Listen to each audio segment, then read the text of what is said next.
За сайн байцгаана уу. Prince 369 клубын техник шинжиж ярилж ирс зөргөө байна. За тэгээд 7 хоногийнхан яг голт нь ордог анализ хэдүүлээ эхлүүлэхэд бэлэн болоод байна. За энэ удаагийн дугаар дээр ч бахавтай анализ дээр хэдүүлээ мэдээж хамгийн түрүүнд эдийг ярина. За тэгээд өмнөх 7 хоногийн яг энэ 7 хоногийн нэгд өдөр хамгийн энэ 7 хоногийн эхний анализ дээр хэдүүлээ мэдээж Францын банк амарцсан, тэгээд Америкийн банк амарцсан байгаад байсан хэрнээ алт доош руу ерөн доош нэлийн бас сэтрэлтэй ороод ирчихсэн. Хэдүүлээ бас зурган дээр тохиолж харах нь байна. За тэгээд мэдээж энэ 7 хоногийн хамгийн чухал өдрүүд гэдэг нь одоо 3 дахь өдрөөс 4 дахь 5 дахь гэд энэ дараагийн 3 өдөр хэдүүлээ бол илүү чухал өдрүүд гэж хэлж үзээд байгаа шүү дээ. За тэгээд хэдүүлээ ямар ч байсан мэдэн дээрээ эхлээд хэдэн ярих юм байна. Тэр юм бас ярина. За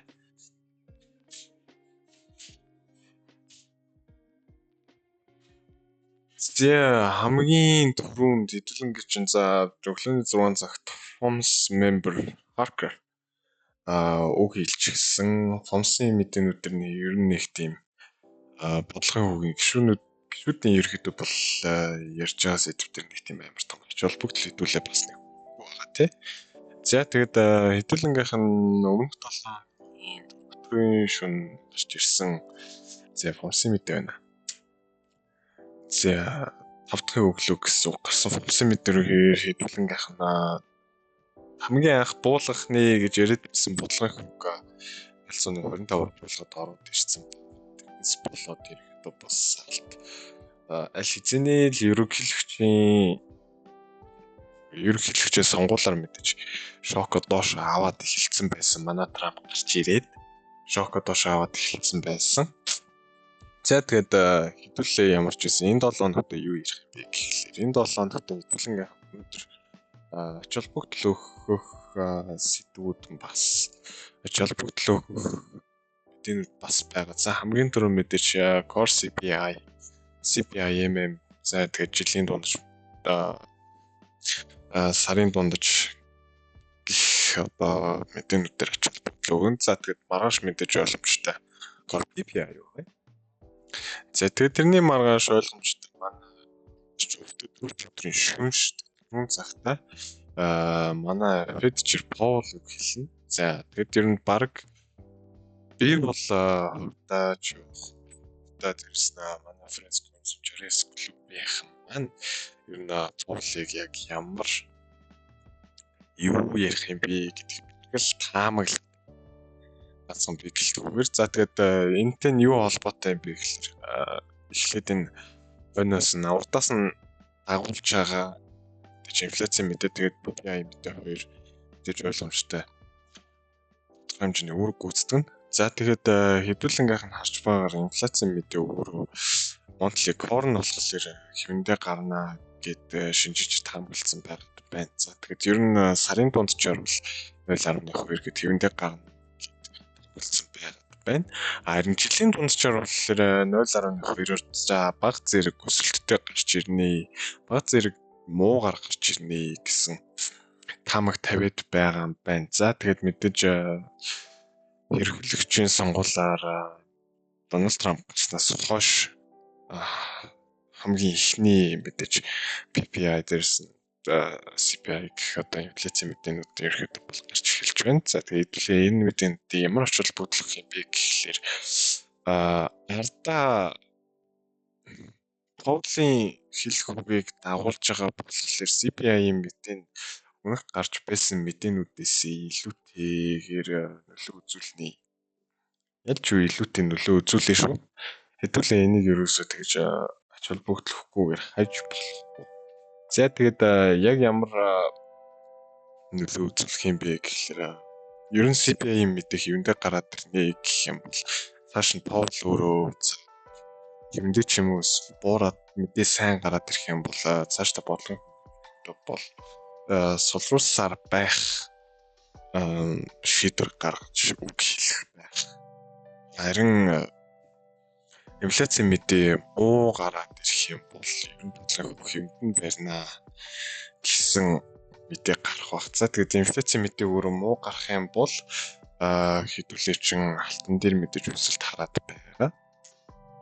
За тэгээд инфляцийн мэдэн дээр ямар ч байсан муу өндөр гарах юм бол ямар ч байсан алтны үнэ хэдүүлээ ямар ч байсан өсөлттэй за нэг 40-50 пипийн шокт орж ирэх байх гэдэг хэдүүлээ таамаглаж бас болох байх. За тэгээд хэдүүлээ өнөөдрийн ямар ч байсан арилжаа анализ руугаа хэдүүлээ орцгоё.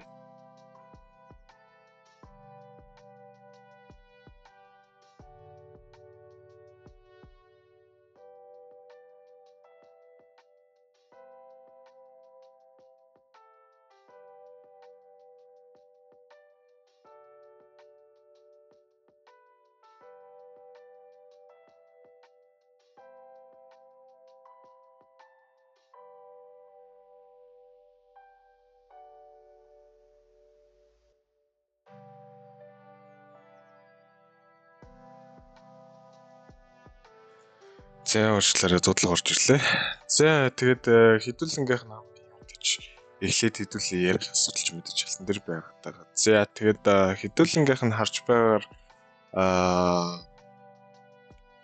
тул аль за 6 сарын 7-оос хойш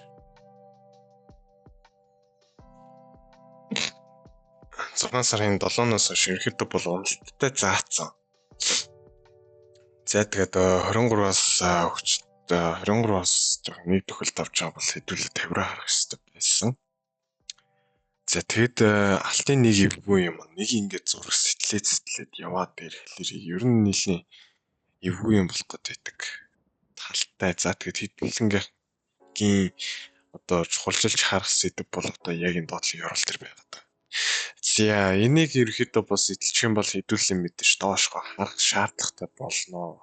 Гэхдээ хэдүүлэнгийнх нь алтан дээр заавалж харах ёстой хоёр зэг бол энэ доотлын ёроол байна. За тэгээд энэ дээдлийн үзүүр байна. За ерөөхдөө бол манай доовчдын мэдж таас шалгуур үзэж байна гэсэн. Ерөөхдөө бол энэ хэмжээнд хэрэг байх. За тэгээд инфляцийн мэдээ ерөөхдөө бол хэмдээ гарч ирнэ гэх юм бол харин асуудал өөр юундээ гарч ирэх юм бол алт өөрөө ерөөхдөө энэ чинь хэрж байгаа. Өөрийнхөө хайчхыг ерөөхдөө бол шийдэн. За тэгээд өмнөх анализууд дээр хэдүүлээ нэг гаалда гаргасан том цагийнхан зургуудыг ер нь их тийм амар тооч хараагүй байх та. За тэгээд тэр нь бас миний талд гарч ирсэн бас нэг алтаа. За тэгээд хэдүүлэнгийнх нь харж байгаа верфины тогтцлын зураг мэдээж ойлгомжтой доошгоо сэтгэлээд ороод ирчихсэн нэг асуудалтай.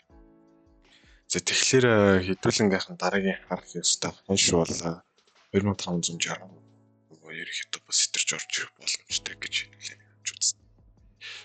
За алтан дээр нэг тийм асуудал гарч ирээд байгаа. Хэдүүлээ тэгэхээр яалтч хүү нэг засварын хөдөлгөөнийг бол хийлэгнэ гэж дайрах арга зүйтэй болов гэж би өөрөө боддог. За тэгээ weekly дээр бас ерөнхийдөө бол дээрээ 250-аар ханаад ороод ирчихсэн. 250 ч өөр 123 дээр 250 ч өөр 223 дээр одоо үүний байдлаар бол ханцсан ороод ирсэн байгаад байна. Энэ өөрөө агуун байна чи 14 юм байна. Тэгэхээр хэдүүлээ авах юм нь харьцааны хондлоор явж байгаа гэсэн. За тэгээд энэ чинь мэдээж тацар ретресмент дурдл задраагүй байгаа гэдгийг хэдүүлээ бас анхааралтай сайн авах нь байна. За тэгээд 14 дээр ямар ч байсан эхний ээлжинд хүрээд ирчихсэн байна. Тэгэхээр энэ цэгийг сэтгэхгүй яах гэдэг асуудал хамгийн хэрэгтэй. За тэгээд ямар ч байсан энэ цэгийг сэтгэх юм бол доошгоо ерөн жоохон үзүүртэй орж ирнэ гэж бодож болно. Эсвэл хэдүүлэнгийнх алтын зураг 56. Гэтэ тэрнээс өмнө хэдүүлээ заавалж нэг засварын хөдөлгөөнийг заавалж гаргах ёстой. За тэгээд дээлээ дээр хэдүүлээ ямар ч байсан нэг шалгалт хийх нь энэ ретресментийг хугацаа устгаад за энэ дээдл өөрөө 176 ханжаага гэж хэдүүлээ үзээд энийг устгаад за тэгээд нийтийн хэрж явсан дээшээ одоо явсан хөдөлгөөнүүдийг нэг авах юм хэдүүлээ нэг ретресмент дээр заавалж нэг шалгаж үзэх ёстой. За тэгээд ретресмент дээр шалгаж үзэх юм бол энэ ч өөрөө 38.2 руу шалгаж ороод ирсэн. Одоо ерөнхийдөө бодлын чинээ байна. Доошоо баг зэргийн үзүүр нь 2590 хавцаар ерөнхийдөө бодол орж ирсэн. За тэгээд энэ 7 хоногийн кандл гэсэн шүү дээ энэ чинь. Гүн дийлгийн кандл юм байна. За тэгээд өдөр ерөнхийдөө бол доошоо ороод ирчихсэн байсан. За алтан нэр ялтч үйдүүлэнх нь анхааралтай байх ёстой цаг үеуд ирээд байна. Тэгэхээр алтан дээр заавалч үйдүүлэнх анхаарал тавих нь байна. За тэгээд асуудал дээр хэдүүлэн явж байсан. Тодорхой хэмжээнд анхаарал хандуулаад юмнаа. За тэгээд нэг тийм амарч бас бол одоохондоо болоогүй. Гэхдээ хэдүүд болох болж шүү гэд. Зураг хэдүүлэн ингээд нэг засварч ингэнээр цэвэрх юм байна гэж харлаа. Тэгээд миний ч одоо нэг татдаггүй. Зургаар нь сайхан ялгаж малгад татдагаараа татна да. За тэгээд хэдүүлэнгийнх нь харж байхаар эхлэл нь мэдээж за нэг жишээ гэдэг чи 138 гэд доошоо 114 евролыг савлж өгөх ёстой гэд хэдүүлэнгийнх нь одоо 556 гэдэг хашиж ийшээ гараад ирж байгаа. Энэ их том асуудал шүү. Их том асуудал. За тэгэхээр хэдүүлээ ямар ч байсан.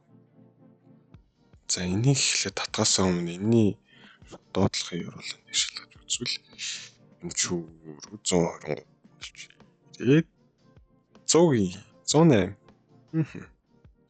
76. За хэдүүлэнгийнх нь хараад байгаа 76 гэдэг ажил мэдээж болох юм шүү дээ. Энэ чинь. Тэгэхээр хэдүүлээ ойрын хугацаанд заавалч дийлийнхэн зураг сайн харж иж арилж бас болохоо байгаад байна. За тэгэхээр миний өмнөх анализ дээр салтаа бол 5 цагаас бага хэдүүлээ хамгийн дээдлээ 4 цагийг барьж аваад байсан. Алтан дээр 5 цагийн зураг задраагүй 5 цагийн зургийг нэг шалгачдаг байжээ гэсэн. Алдаанууд гарч ирж байна. За тэгээд мэдээж дэшхээ нэг ингэ шалгаад үзсэнгүү тийм ч өөр 38-аас сэтэлцэн гээд доошгоо за эхний хэдээс юм бэ 23 гээд ерөнхий хөтөлцлийн ч бэ штэ. Тэгэхээр хэдүүлээ ийшгээ заавалч хүнийг харах ёстой болж шаардах нь. За тэгээд үзүүрээ хийгээд орж ирэх юм бол за 559 60 хавцаа. За энэ чинь 70 хавцаа 559 60 хавцаа гэдэг чинь ерөнхий хоёр үзүүр хэдүүлэнгийнх нь багч 2 цэглэлийн болох хөтөлцөж байна гэсэн үг. За тэгтээ хэдүүлэнгийнх нь 2 дахь алтан дээр гаргасан алдаа маань өөр цаг хугацааны тооцоол байсан. Цаг хугацааны тооцоол дээр хэдүүлээ 96 86 гэдэг хашиг гаргаж ирчээд за ерөнхийдөө бол евролыг болчлоо одоо 8 цагаар гэж хараад байсан бол хэдүүлэнгийнх нэг алдаад ирсэн. Заавалч Гэтэ яалтчгүй хугацаанаас мэдээж зурж хөтлөөд байсан. Тэгээд анхнаасаа жоохон алдаагаар жоохон ажигласангүй. Миний хувьд бол ихэд бол алдаагаар жоохон ажигласангүй. Нэг тийм асуудал гарч ирлээ. За тэгээд дараа ч ярилж очтой миний алдаа бүтээ тавтараа гэж хэлээ. За тэгээд мэдээж том цагаас хэдүүлээ багаргаа хөө. Эхний цэг мэдээж хяналтын цэг нь ороод ирчихсэн. Энэ стресс мэдээ хэдүүлээ устдахгүй эсвэл. За нэг ингэж татсан. Нэг ингэж татсны чинь мэдээж 61.8 дээр ороод ирсэн байгаа.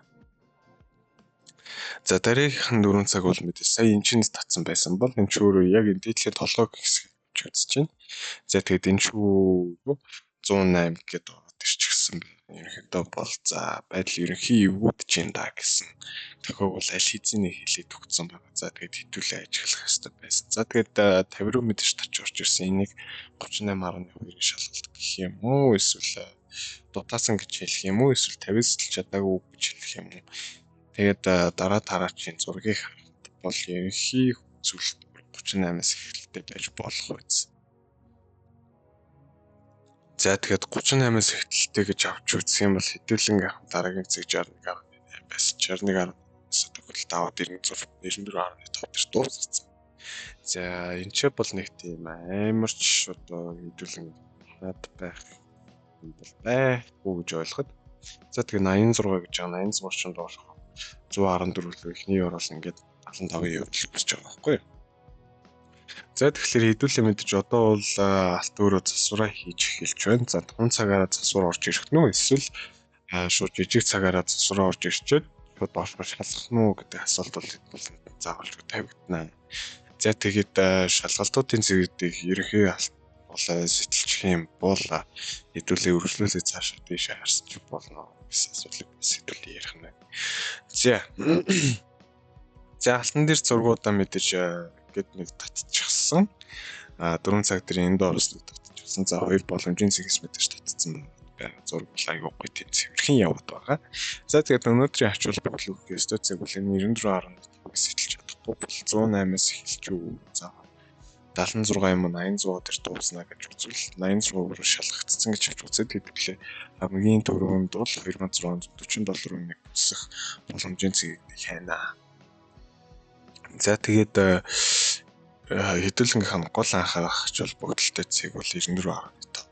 За доош нэг шалгалт орж ирчээ дээш нэг засвар орж ирэх нүг гэдэг асуултуудыг хэдүүлээ явж байсан байна. За тэгээд инфляцийн мэдээ өөрөө бас өнөөдөр яаж гарах вэ гэдэг дээр хэдүүлээ бас маш том ач холбогдлууд өгөх нь байна. За тэгэхээр тэрэн дээр хэдүүлээ бас ач холбогдлуудаа за мэдээж инфляцийн мэдээ тийм харуулцаа нэр тэгэндээ гэсэн асуултуудаа хэдүүлээ ярьчихсан юм чинь ингээд болгочихъя. Одоо тэгэхээр инфляцийн мэдээг ярмаар байна. За тэгээд харангуут мэдээж өчигдөр би нэг юм таталт хийж үзсэн. За тэгээд өчигдрийн энэ таталт хийгээд үзэн доош мэдээж 176.4 өдөр ханж байгаа. Яагаад гэдэг шалтгаан нь өөрөө 100% эхлээд харьцааны хондлоор бүрийн явчихсан. За тэгээд мэдээж ойлгомжтой. Хэдүүлээ энэ ретресментээ устгаад заавалчгүй хандлтын цэг байсан шүү. Чи бол заавалчгүй хандлтын цэг байсан. Засвар нь хідээр орж ирэх юм бэ? Хэдүүлэнгийнх нь маш том асуулт ирж байна. Тэгэхээр юм байна. Доошоо хэдүүлээ татаад. За одоохондоо бол 23.6 тавгүй явж байгаа. Тэгээд одоо 14-өөс нэг шалгалт авчихсан. Одоо дээшгээ гарч ирэх боломжтой хашин 2635 гэсэн хашил байна. За тэгээд дээшгээ хүрэх нь өнөөдөр бол арай нэг тийм удаан хөдөлгөөнтэй байгаа. Тэгэхээр хэдүүлээ явж байсан инфляцийн мэдээг үлээгээд байгаа. Алтуул инфляцийн мэдээг заавалж үлээ. За тэгээд инфляцийн мэдээнээс нэг тийм өмнө бол амар хөдөлгөөн бол хийхгүй байна. Тэгэхээр хэдүүлээ арга барилаа барьж байгаа. Арга барилаа бодож байгаад инфляцийн мэдээнд гоё ярилцах боломжууд хэдүүлээ бас харж байна. За тэгээд дараач тийм хэдүүд бол инфляцийн мэдээнээс бас шалтгаалж бас юм болох гээд байна. За тэгээд инфляцийн мэдээ юу ойлгомжтой. Бол PPI мэдээж гисэн ерөнхий үзүүлэлт дээр бас нэг тийм өөрчлөлтгүй инфляцийн мэдээ өөрчлөлт гарах нөө эсвэл өөрчлөлт гарах гэдэг шалтгаалаа хэдүүлээ PPI мэдээг бас ирээдүйд ер нь хамгаалж болно. Маргааш мэдээх сүртэй. Тэгэхээр тэр асуудлыг хэдүүлээ бас за нэг тийм амар ч яриад байх шаардлагагүй дээ. За тэгэд маргааш угаасаа PPI-ийн мэдээ ерөнхийдөө бол яаж гарах нь вэ гэдэг бас хэдүүлээ бас ер нь ярилцаж таарах гэж бодож бас би нэг тийм ач холбогдлохгүй байна. За тэгээд маргааш угаасаа PPI-ийн мэдээг танилцуулсан бичлэг орох бах. За тэгээд хэдүүлэнгийнх нь одоогийн харж байгаагаар за мэдээж дээрээсээ доошоогоо заавалж шалгалтууд явах ёстой. Нэг үл хэсэг үүсэх боломжгүй. За мэдээж энэ хэсгээс энэ рүү харангууд энэ ч өөрөө 50 шалгалт болж хөрж байна. 50 шалгалт бол болоод хөрчихсөн. За 50 шалгалт доошгоо мэдээж доошгоо ороод ирчихсэн. За тэгээд энэ шалгалт ч өөрөө 38.2 тоо байлгана. За нэг ингээд харах юм бол цэвэрхэн 38.2 тэгээд жижиг зургаараа ингээд харах бол зүгээр хэлбэл бас энэ зураг бичсэн байгаа. За мэдээж доошгоо хандлан явуулнаа. Хандлан явуулаад дээшгээ сэтрээд ороод ирэх юм бол гэж байгаа. Одоохондоо бол 14 сэтлэхгүй байна шүү дээ. 14 сэтлэхгүй гэдэг чинь өөрөө доошгоо нэг боломж хүлээгээд байна гэсэн үг. За тэгээд өнөөдөртөө инфляцийн мэдээ муу гараад алтын шиг өсөд ороод ирэх юм бол хамгийн боломжтой цэг 23 муу боломжтой. Эсвэл 38 боломжтой. Ер нь дээшгээ харах юм бол 23 эсвэл 38.2-ын нэг нь байх боломжтой гэж үзээд хэдүүлээ дээдлийнхаа хамгийн хансан зэрэг 2665 гэж үзчихье. 2665 гэж үзээд тэгээд алтны дээдлийн хансны цэгээс ерөнхийдөө болдоошгоос илүү боломжтой гэж үзчихье. Харин дээшигээс зэтлэх юм бол асуудал мэдээж өөрөөр хэрэгтэн. Өшөөгөрөө.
За тэгээд хэдүүлээ бол эхний алтны 2 хандлтын цэгийг дээшгээ ирчихье. За тэгээд дараагийн ээлжинд хэдүүлээ чин заавалжгүй ойлоо ярина. За ойл төр мэдээж хэдүүлээ чин бас мэдээ зүйтэй. Сороод байгаа шүү дээ. Тийм мэдээ тэгж яг өөрийнхөө Facebook, Instagram дээр нэг тийм юм бичлэг оруулж үзээгүй. Тэгээд одоо ингээд пэйж яхан тэр өөрийнхөө царайг харуулаад оруулах бас эвгүй л үйдэл билээ. За тэгээд тэр чи яах вэ? За ойлын мэдээнүүд мэдээж юунаас болоод гисэн бэ? Юунаас болоод унсан бэ гэдэг асуудлуудыг хэдүүлээ мэдээж ойлынхаа мэдээнд дээр ярьсан байгаа. За тэгээд ойлын мэдээнд дээр бас их судалгаа авсан шүү дээ чинь.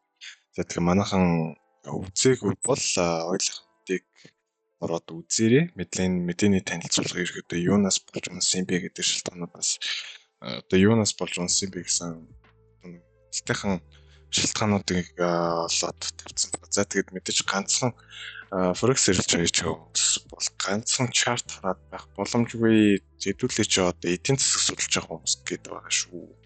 Тэгээд хэдүүлээ суурь мэдээнүүдийг ч гэсэн ерөөдөө төлхөрөн судлаад явах шаардлагатай гэж байгаа шүү. За тэгээд манайх мартваа. За тэгээд одоо тэр чи яах вэ?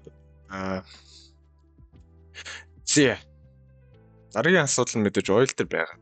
За тэгээд хэдүүлэнгийнх нь хаслын цэг 7280 дээр мэдээж гараад ирсэн. Энэ зургийг бас хаад танилцуулаагүй санагдаад байна. Энэ удаа яах вэ? За шүү.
За өршөөрэй. За тэгээд хэдүүлэнгийнх нь хүрч байгаагаар доотлын Еврол эхний зэг дээр ороод ирсэн. Гэхдээ багц зэрэг сэтэрхэлтэй гэх юм уу? мэдээж ороод ирсэн байгаа даа. За хэдүүлэнгийнх нь хараад байгаа ерөөдөө нийт хандлтын хойшуул $60 бол бүрэн татаж орж ирж байгаа гэдгийг хэдүүлээ анхаарахад бас болно. Тэгэхээр 67 дээр ерөнхий ханшуул ханж байгаа шүү гэдгийг хэдүүлээ анхаарах ёстой. За тэгээд дээшгийн хамгийн түрүүнд эхлээд эхний цэг дээр бол ирч гисэн байна. За тэгээд доошоо бүр үнэхээр ханна гэж зүтгэх юм бол 67-гийн. За тэгээд 67-аас мэдээж доошоо сэтгэнх итгэл бол бас нэг байгаад байна. Гэхдээ мэдээж сэтгэх юм бол доошоо хэдүүлэг гаргацсан шүүд байгаад байгаа. За тэрнийг бол мэдээж танилцуулна. Ерөнхий эхний цэг бол 66 гэдэг байгаа. За тэгээд 4 цаг тэрч гэсэн харахад бол ойл өөрөө бол эхний цэгийн хандлтын цэг дээр эхний цэгийн хандлт төр бол ороод ирсэн байна. Мэдээж энэ чинээс 50 эхлэлтэй 50 эхлэл өөрөө доошгоо харьцааны мөрдлөөр 86 орж ирсэн. 86 орж ирсэн 68 хавцаа. За доошгоо зүртгээ 67 70 руу орж ирсэн. За тэгээд ерөнхийдөө бол зургийг хандсан гэж үзэж болохоор байна. За тэгээд 61-ээс ороод ирсэн гэдэг нь бол 96. За эхний хандлтын цэг хамгийн сүүлч хандлтын цэг гэсэн үг. Тэгээд хэдүүлээ ингээд зургийг бол юмд нь хатгалахад бол болж байна. За тэгээд энэс цаашаа ойлыг бол энэс цааш газар өгдөг шиг ойлыг одоо юу гэдэг шиг цагнаас бүрэн боломжтой болж байна шүү. За тэгээд ойл өөрөө мэдээж тийшээ одоохондоо татаж орж ирж байна. За тэгээд хэдүүлээ энэ дээр бол амар сандрал бол орохгүй угаас. Уртцаанд ойлыг бол тийш шалтгаан ч гэсэн мэдээ танилцуулсан. Хэн дээрээ оруулаад өгсөн байгаа. За тэгээд хэн дээр бичлэг үзээгүй хүмүүс нь үзэрээ гэдэг шүү. За тэгээд мэдээж 61.8 дээр ороод ирчихсэн. Энэ таталтаас ишгэ гэсэн үг шүү дээ. Энэ таталч өөрөө 61.8 дээр ороод ирчихсэн. За тэгээд техник цэгийн эсвэл бол мэдээж 69 63 руу ирлээд харах нь байна. За тэгээд хэдүүлээ тэрнээс цааш яаж асууны яаж гэдэг нь яаж болох нь гэдэг асуудал ярих нь байна. За тэгээд бол 30 минут дээр бас ирэх зэгийг хандсан байгаа шүү гэдгийг анхааруулад мэдээж дэшээ гарч ирж байгаа өөрөө анхааруулж байна. За тэгэх манайх анхааралтай байгаарэ. Мартваа. За хэдүүлэнгийнх нь дараагийн гарч байгаачлан хэдүүлэнгийнх нь дараагийн ярих хэвээр сэдв бол долларын индекс дээр ярих сэдв. За тэгэхэд хэдүүлээ доошгоо нэг шалгалт харж байна гэд байсан чинь ороод ирчихсэн. Тэр чинь одоо метад дөрөвтөр байсан санагдаад байна. Одоо юу?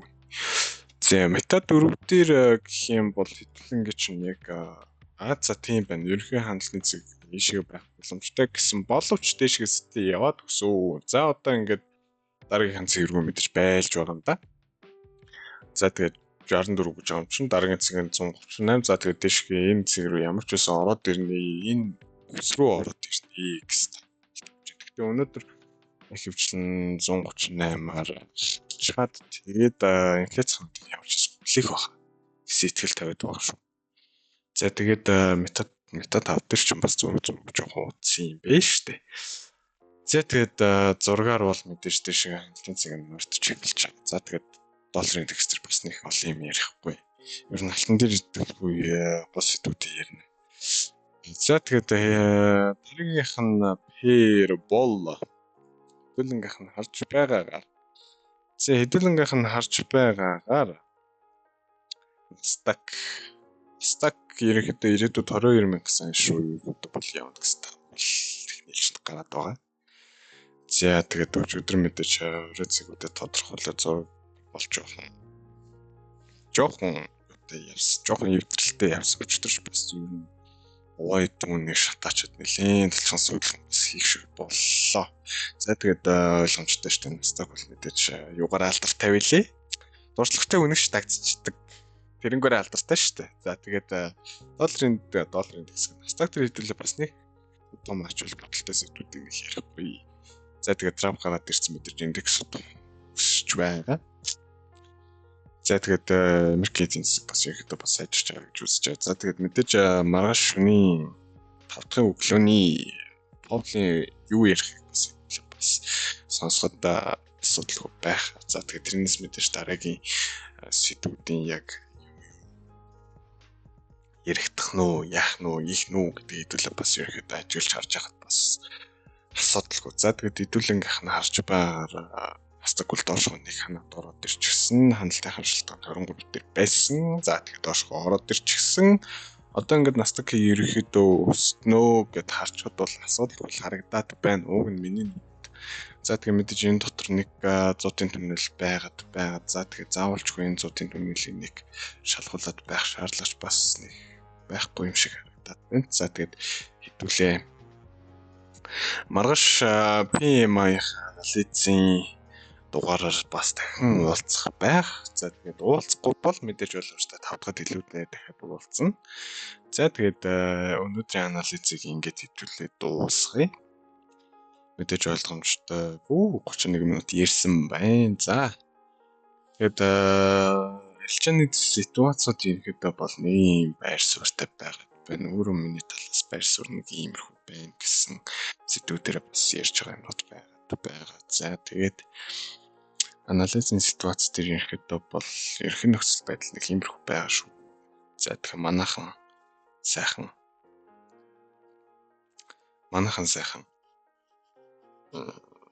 сайхан юу ч байх вэ. За тэгээд өнөөдрийнх нь арилжаанд амжилт хүсье. За тэгээд манайхан амжилттай арилжаа хийх ерөөлөг бас өргөндөшүүлье. За тэгээд энэ дугаарынхаа анализыг хэдүүлээ дуусгацгаая. Баяртай.